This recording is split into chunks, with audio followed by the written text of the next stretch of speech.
오늘도 2주 만이죠? 2주 만에 제가 지난주 월요일 날에는 설 명절 때문에 제 월요일 날 매주 고정인데 명절이 있어서 이제 방송 출연을 못했고요. 거의 2주 만에 지금 오랜만에 이제 방송을 갔다 왔습니다. 오늘 오전에 갔다 왔고요.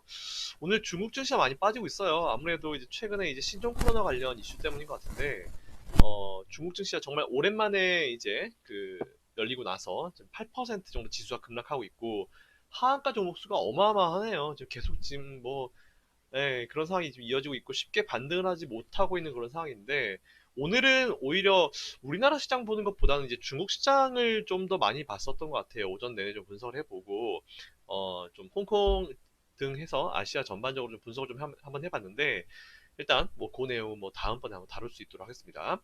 자, 오늘 바로 한번 시작해보죠. 2020년 2월 3일 한국경제TV 리뷰 증시라인 못다한 이야기 효키라 한번 지금부터 시작해보도록 하겠습니다. 자, 네, 한번 보자고요.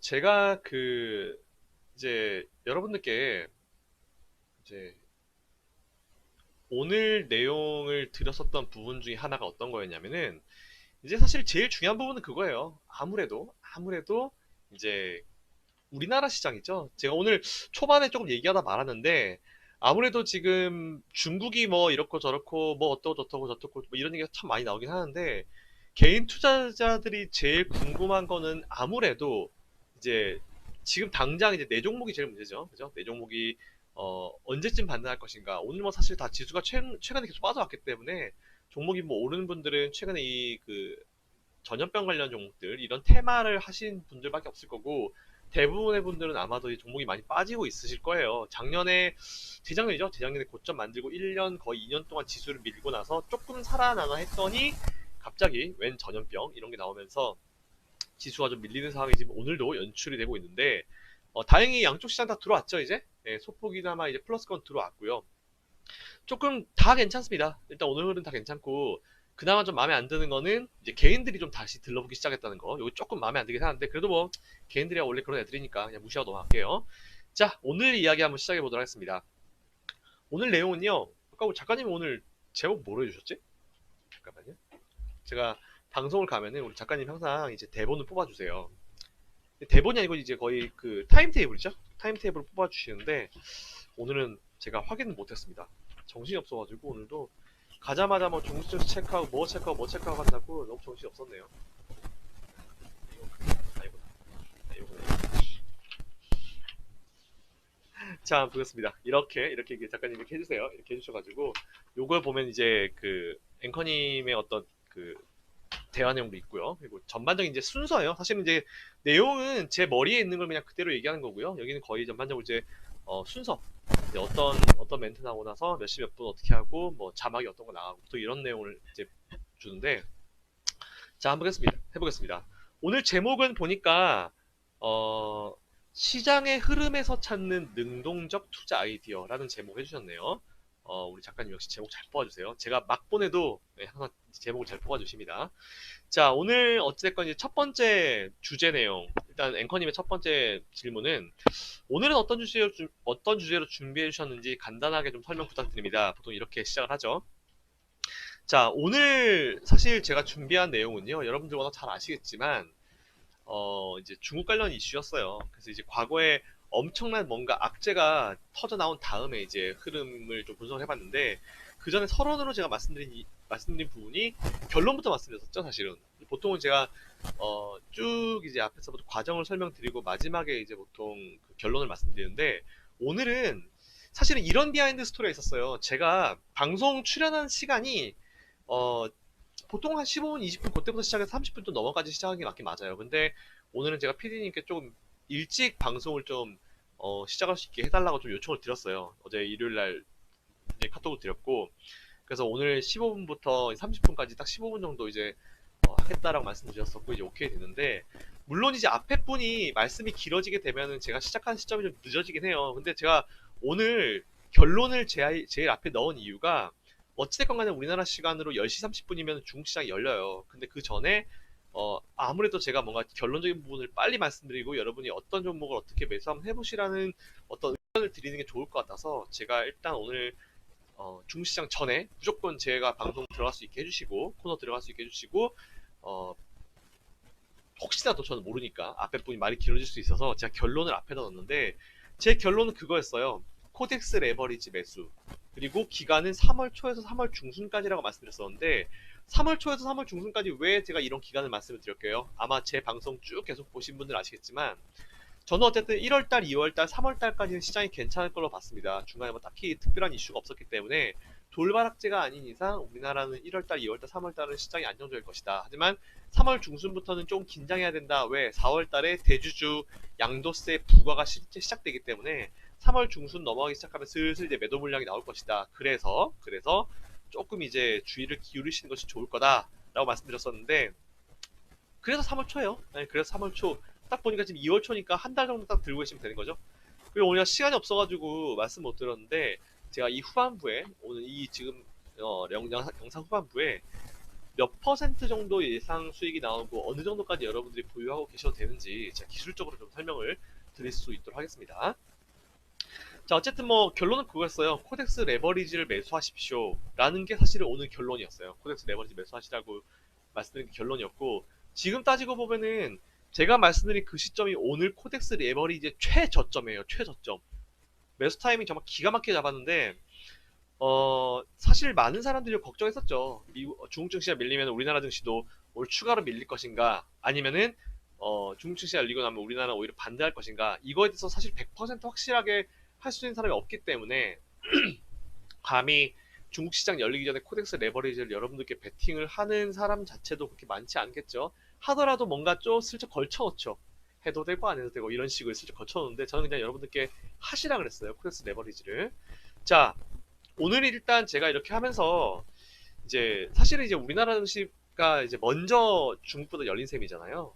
중국은 이제 우리나라보다 춘제가 사실 길어요. 길기도 하고 우리나라가 이제 어쨌든 설 명절을 끝내고 먼저 이제 지난주에 시장을 열었는데 중국 같은 경우는 좀 춘절이 길었고 사실은 지난주 금요일 날 이제 개장을 했었어야죠. 근데 지금 최근에 이런 사태 때문에 휴장을 좀 길게 하자 해서 금요일 하루 딱 휴장을 하고 어차피 토일 쉬니까 3일 정도 더 이제 완충 기간을 좀 두고 한번 해보자라고 하고 오늘 시장을 열었는데 보니까 지금 잠깐만 좀 보여드리면요.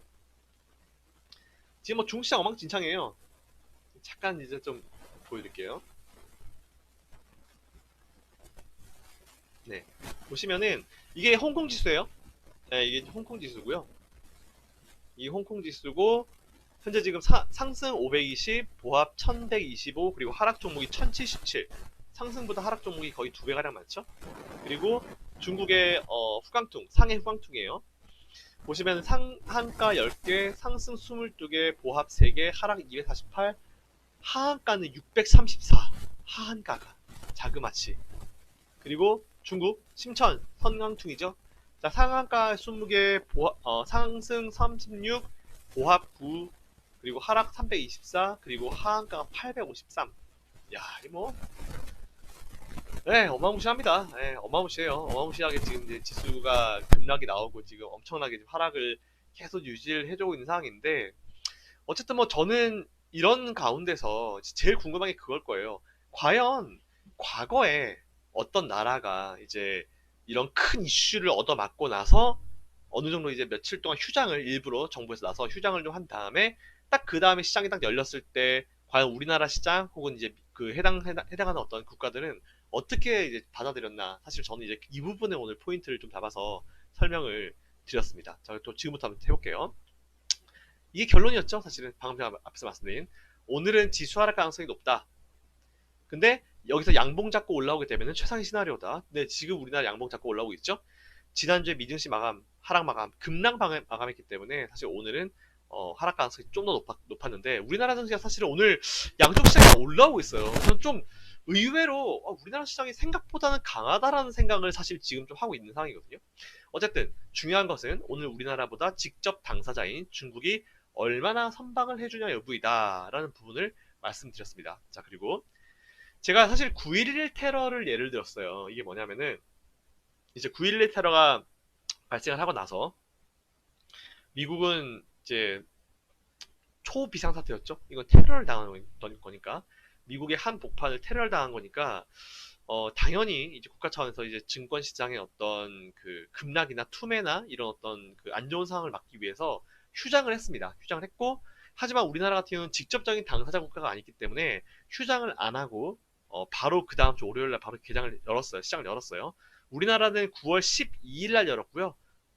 미국은 우리나라보다 5거래일 있다가 9월 17일 날 처음으로 이제 시장을 열게 되는데 보겠습니다. 이게 사실 코스피예요. 코스피 같은 경우는 보시는 대로 9월 12일 날, 9월 12일 날 시장이 열리고 나서 거의 지수가 12.2%.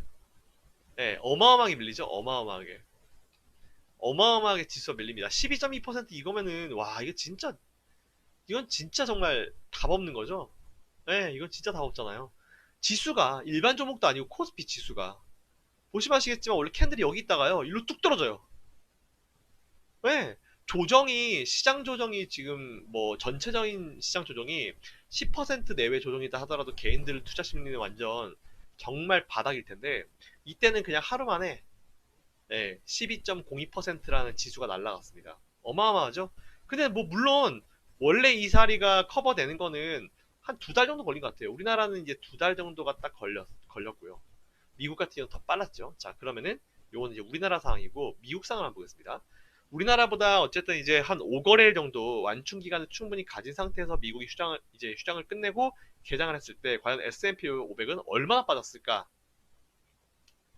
자, 이게 미국 시장 S&P 500이 이제 휴장을 마치고 처음 장을 열었을 때 어떤 흐름인데 보시는 대로 종가 기준으로 마이너스 4.92%밖에 빠지지 않았어요.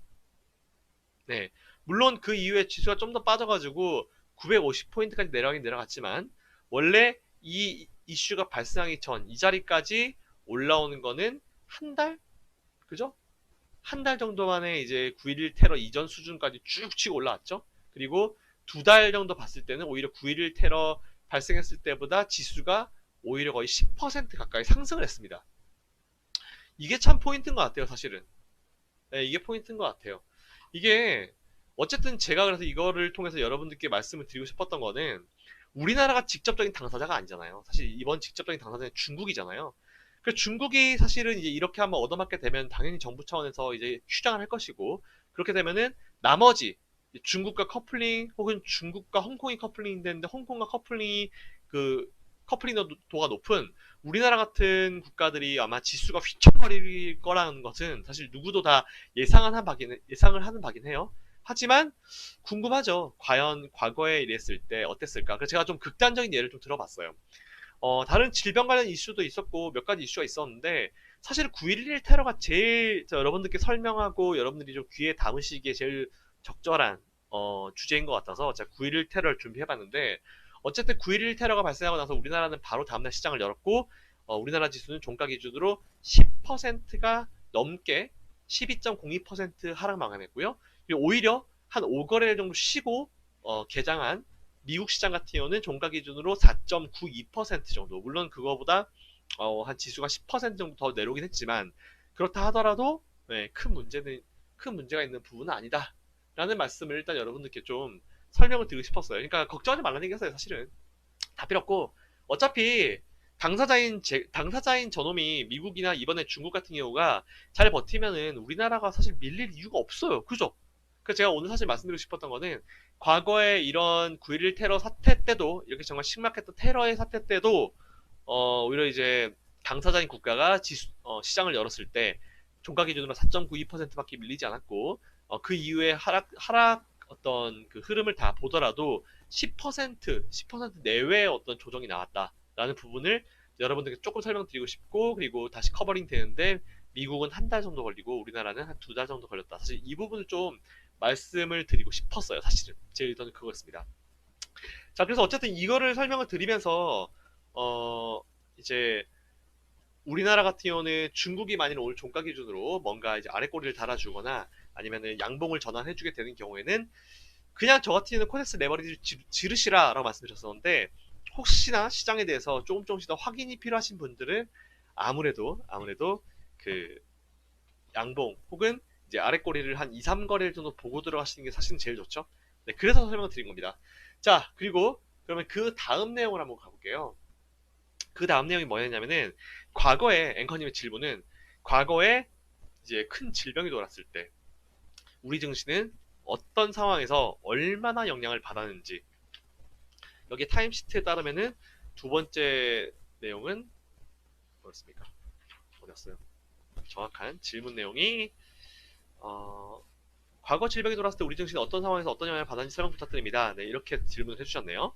자, 그래서 사실은 이제 우리가 딱 봤을 때 과거라고 하면은 이제 크게 세 가지로 나올 수 있겠죠. 사스, 신종플루, 메르스. 물론 그 전에도 있긴 있었지만, 뭔가 이제 우리가 직접적으로 이제 영향을 받았었던, 그리고 뭔가 크게 우리 국민들도 반응했었던 이제 사태가 이 세 가지가 있었는데, 그 제가 사실은 이거를, 이 세 가지 주제를요, 한번 하나씩 하나씩 좀 다 분석을 해봤어요. 과연 이게 진짜로, 제가 궁금했던 건 사실 그거였어요. 어떤 거냐면은, 이 질병이, 이 전염성이 있는 이런 질병이 돌았을 때, 과연 직접적으로 지수에 얼마 정도 조정에 어떤 영향을 주는지, 사실 저는 그게 궁금했거든요.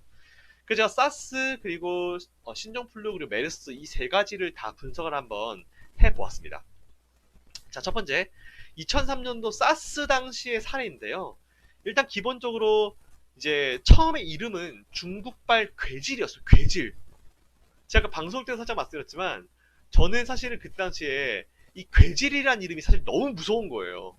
뭔가 이름이 없고 어떤 괴 질병 뭐 이런 뜻이잖아요.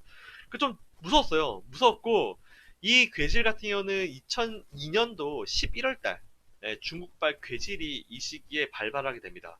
그 이후에 2003년도 3월 달 요때쯤에 이제 WHO가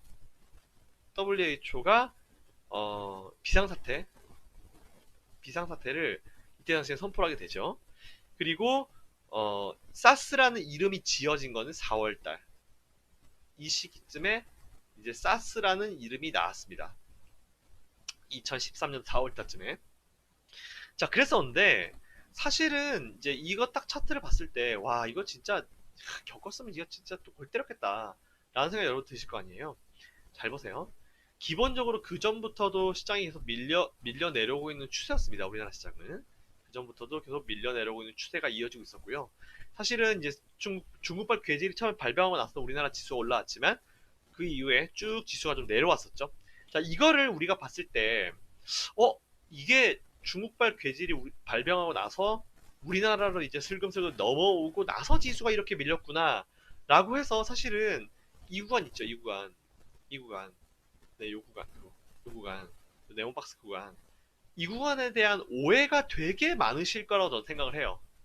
네, 그냥 사스 때문에 밀렸구나라고 생각하시겠지만 사실은 이때 뭐가 있었냐면은 사실은 이때 뭐가 있었냐면은 3월 20일 날 이라크 전쟁이 발생을 합니다. 3월 20일 날 이라크 전쟁이 발생을 하게 돼요. 이라크 전쟁. 자, 혹시 여러분들 이라크전 기억하실지 안 하실지 모르겠는데 그때 당시에 미국 대통령은 부시 대통령이었습니다. 부시 대통령이 뭐 이라크전 지들끼리만 하면 될 것 같다가 프랑스 찌르고 우리나라 찌르고 뭐 독일 찌르고 세계 각국들을 다 찌르가면서 야 니들 우리랑 같이 할래 안 할래 라인 타 거의 이런 느낌으로 예, 협박 아닌 협박 반쯤 협박 같은 협박을 좀 했었죠. 예, 그 이후에 어쨌건 간에 이제 계속 이제 협박이 좀 이어졌었고요. 그리고 지수가 사실은 이제 이 상황만 놓고 보면은 3월 20일 날 제가 정확하게 기억하는 게 3월 20일 날 이라크전이고요. 3월 18일 날 부시 대통령이 뭐라고 그랬냐면은 48시간 후에 48시간 후에 공격을 하겠다. 네, 이런 얘기를 해요. 우리는 48시간 후에 공격하겠다. 그리고 나서 진짜 48시간 이후에 공격을 했어요. 이런 것들이 많으니까 당연히 이런 악재성 요인들이 여기 몰리면서 지수가 안 그래도 약세를 보이는데 내려갈 수밖에 없겠죠. 당연한 겁니다, 이거는. 그래서 저는 사스는 여러분들 이렇게 생각해요. 자, 오늘 방송에서도 살짝 말씀드린 게 사스는 사실은 이제 어떤 양념 정도만 쳐준 것이고요. 사실은 이라크전이다. 네. 이렇게 좀 말씀 좀 드리고 싶어요. 네. 그래서 저는 좀 궁금했어요. 그러면은 과거에 악재와 악재가 이제 합쳐지게 된 이런 경우 말고, 사스 경우 말고, 악재가 혼자, 이 질병 관련 악재가 혼자 발생했을 때는 시장이 어땠을까? 라는 걸 찾아봤는데, 때마침 2009년도 우리나라 신종플루 당시로 한번 가보도록 하겠습니다. 자, 2009년 3월 달에 신종플루가 발병했는데, 여러분들 보시는 대로 지수는 계속 올라왔습니다. 이게 뭘 의미할까요? 그때 당시에 여러분들 기억하실지 모르겠는데, 우리나라에 그때 감염자가요, 70만 명이었어요. 신종플루. 네. 감염자가 70만 명이고, 이제 사망자가 211명, 210명. 네. 이런 숫자가 그때 당시에 사망을 했어요. 특히나 이때 같은 경우는 이제 유명 인사들의 어떤 아이들도 이제 사망하는 경우가 발생을 해서 사실은 더 이제 그 일반 사람들한테 경각심을 심어주게 된 계기였었죠. 어쨌든 참 안타까운 일인데, 어쨌든 뭐 신용플루 당시 이때는 글로벌 증시의 악재 요인 자체가 없었습니다. 그리고 크게 뭔가 유행하는 시기이긴 했지만 지수는 계속 상승하는 모습을 보이고 있었고요.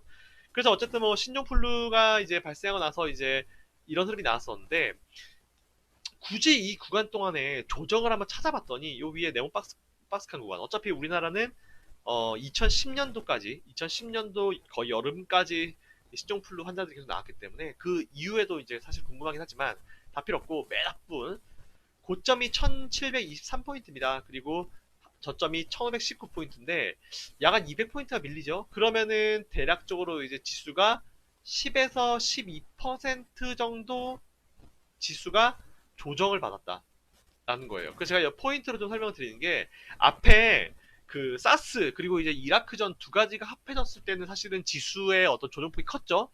근데 신종플루 이거 단독 사례일 경우에는 오히려 지난번 같은 경우는 지수가 좋았다. 그리고 오히려 단독으로 발생했을 때는 10% 조정 안쪽에서 마무리가 되는 현상이 이제 확인했다라는 게 여러분들께 사실은 제가 좀 드리고 싶었던 멘트였습니다. 자, 그러면은 그 다음에 다시 한번 더 볼게요. 우리가 그러면은 이제 앞에서 이제 단독일 때 그리고 단독이 아닐 때 이 두 가지 케이스 봤죠. 사스 같은 경우는 기본적인 어떤 사스 악재 더하기 이라크전, 그리고 신종플루는 다른 거 없고 신종플루만 악재였을 때, 그리고 마지막 세 번째로 우리가 안 볼 수 없는 메르스 한번 보도록 하겠습니다. 메르스가 얼마나 큰 파급 효과를 보였냐면은, 메르스 발생 이후에 그 우리나라 대학병원들 응급실 가면요, 그 앞에 다 붙어 있어요. 최근 몇 주 안에 중동을 다녀오신 분들은 신고해 주십시오. 이런 식으로 다 붙어 있습니다. 그리고요, 메르스 이후에 우리나라에는 이제 각 그 응급실마다 중동을 다녀온 사람들에 대한 체크를 시작하고 있습니다. 하나의 매뉴얼이 생긴 거죠. 자, 그럼 메르스 당시 사례를 한번 볼게요. 2015년도 5월 20일 날 메르스 국내 첫 발병이 시작되었습니다. 딱 보면 여러분들 메르스 발병하고 나서 지수가 그냥 쭉 밀리네? 라고 생각을 하실 수 있겠는데, 잘 보면은 또 이런 구간도 있어요. 네, 반등하죠. 또 있어요. 또 반등하죠. 이게 반등을 하는 구간이 사실은 두 번이나 있었어요. 근데 6월달, 7월달 때 어떤 일이 있었냐면은, 메르스 가지고 살짝 데미지를 받았었던 우리나라 증시, 그 이후에 어떤 게 있었냐면은, 네, 중국 증시에 급락이 나옵니다. 앞에서 제가 말씀드린 대로 우리나라 메르스 발병 시점은 여기 동그라미 쳐드렸고요. 우리나라 메르스가 발병되고 나서도 중국은 지수를 이만큼 끌어올렸습니다. 하지만 잘 보시는 대로 6월 중순부터 이렇게 작살을 내버리죠. 그리고 뒤에도 이 정도. 왜? 어마어마한 하락률을 만들어내게 돼요. 그러다 보면은 자연스레 우리나라도 중국과 어느 정도 커플링이 되어 있기 때문에 중국 지수 밀리니까 우리나라도 같이 밀릴 수밖에 없다라는 것이 사실은 이제 의견입니다. 그래서 제가 이거를 통해서 좀 여러분께 설명을 드리고 싶었던 게 어떤 내용이었냐면은, 앞에서 어쨌든 우리가 이제 첫 번째 사스 같은 경우는 악재다 악재, 사스 더하기 이라크전이라는 어떤 이슈가 좀 있었고, 두 번째로 신종플루는 신종플루의 단독 사례를 보시면 될 것 같고요. 마지막 제가 설명드린 세 번째 이 메르스 같은 경우는 메르스가 발생했고 거기에 중국의 어떤 버블 붕괴 여파까지 같이 오면서 지수가 이렇게 내려갔다라는 부분이고, 자, 그러면은 단독 사례일 때랑 단독 사례가 아닐 때를 비교해 보면요, 단독 사례가 아닐 때는 오히려 시장이 좀 더 많이 밀리는 경향이 있었죠. 사스나 메르스 같은 경우는 차트를 봐도 그렇고요. 근데 단독 사례일 경우, 신종플루일 경우 오히려 지수가 단기 조정 말고는 더 이상 뭔가 없더라. 네, 그래서 사실은 이제 단독적으로 이런 그 병이 나왔을 때는 시장에 미치는 영향이 어느 정도 우리가 이제 이해가 되는 수준이라 하더라. 제가 분석해 보니까 단독적으로 이제 시장이 단독적으로 어떤 악재가 있는 경우에는 조정이 길어봤자 5에서 10% 내외예요. 네, 5에서 10% 내외예요. 근데 여러분들 2000년도 초반 제가 차트 보여드리면 설명 많이 드렸었죠. 2000년도 초반에 증시 랠리가 3, 4, 5, 6, 7 거의 뭐 4년 동안 날아가는데 그 사이에서도 중간중간 10% 정도 되는 짧은 조정은 굉장히 많습니다. 거의 분기, 못해도 분기, 적어도 두 달에 한 번씩은 계속 있어요. 그 얘기는 이게 사실은 최근 한 10% 정도 빠진 게 별거 아니구나 라는 결론을 여러분들께 어느 정도 좀 설명을 드리고 싶습니다. 저는 포인트가 이거예요. 사실 근데 제가 분명히 말씀드린 거는 병의 어떤 그 심각성 유무와는 관계없이 제가 지금 말씀드린 거는 이런 병들이 나왔을 때 시장이 어떻게 받아들였냐를 제가 집중을 하는 거예요. 만일 뭐 모든 병은 걸리면 사실은 저는 이제 제일 이상적인 게 병원이 없어지고 의사가 없어지는 거죠. 그렇게 되면 이제 아픈 사람이 없다라는 얘기니까 얼마나 유토피아적 발상입니까? 그럴 가능성은 사실 거의 0%고 마이너스 퍼센트라고 말을 해도 과언이 아닌 수준이고요. 어쨌든 제가 말씀드리고 싶었던 건 그거예요.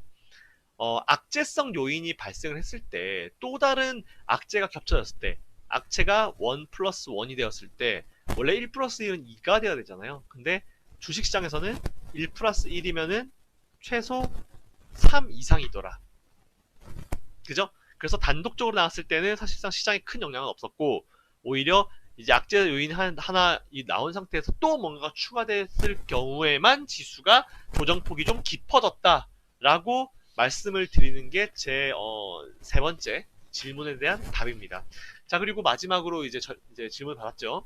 그럼 이제 정리 한번 해주십시오라고 제가 말씀 드렸는데 저는 사실은 뭐 이렇게 생각해요. 저는 뭐 끝났나요? 요게 남아있죠? 일단은 제가 이제 궁금해하는 분들, 시청자분들이 궁금해하는 분들이 부분들이 어떤 거였냐면은 그 앞에서 설명드린 대로 시장은 그럼 도대체 언제 턴어라운드 하겠습니까? 이건데요. 시장의 턴어라운드 조건에는 세 가지가 있습니다. 어떤 거 세 가지가 있느냐? 첫 번째, WHO의 발표. 이건 나왔죠? 나왔고 국제 비상사태를 선포했습니다. 근데 이게 또 제일 재밌는 게 뭐냐면은 국제 비상사태를 선포하는 것은 이제 외부의 16명들의 이제 외부 전문가예요. 외부 전문가. 내부 전문가가 아니고 외부 전문가. 16명의 외부 전문가가 회의를 해서 결정을 하는데 이번 WHO 비상사태 같은 경우는 8대 8이 나왔다고 합니다. 네, 정확하게 50대 50으로 나눠졌다고 해요. 그러니까 어느 한쪽이 정말 한쪽으로 확 쏠리는 압도적인 게 아니라 그냥 쌤쌤이었는데 그냥 발표한 거. 네, 정말 심각한 수준으로 생각했으면 뭐 그 16명의 위원들 중에 사실 대부분이 찬성을 했겠죠. 근데 딱 8대 8이 나왔다는 거. 이거를 여러분들이 좀 보셔도 될 것 같아요. WHO가 이번 이슈를 바라보는 어떤 관심 자체가 그렇게 크지 않더라. 예. 그냥 또 지나가는 병이겠거니 하는 경향이 강하더라. 이걸 여러분들께 좀 설명드리고 싶고 1단계는 어쨌든 완성 오케이 됐습니다. 그죠? 1단계 오케이 됐고요.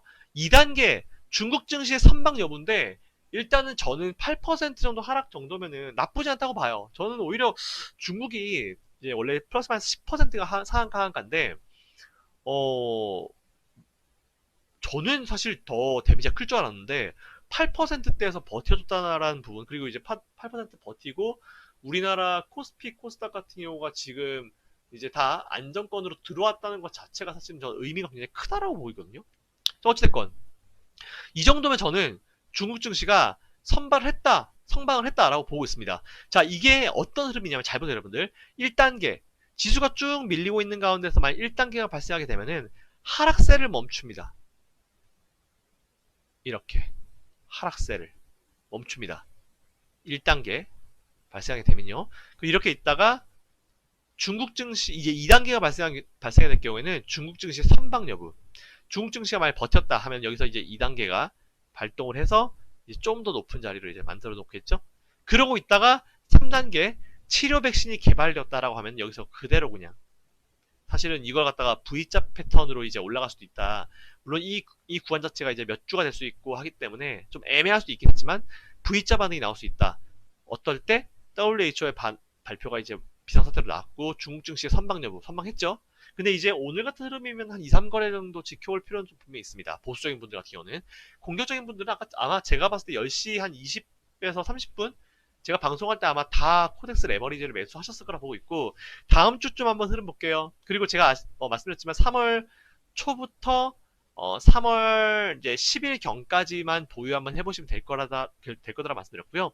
지난번 고점 대비까지 올라가면 될 것 같아요. 적어도 20%는 이제 코덱스 레버리지가 상승할 수 있는 여력이 있다라는 부분을 여러분들이 좀 알아주시면 좋을 것 같습니다. 자, 아무튼 오늘 제가 준비한 내용은 요게 끝이에요. 이게 끝이었고,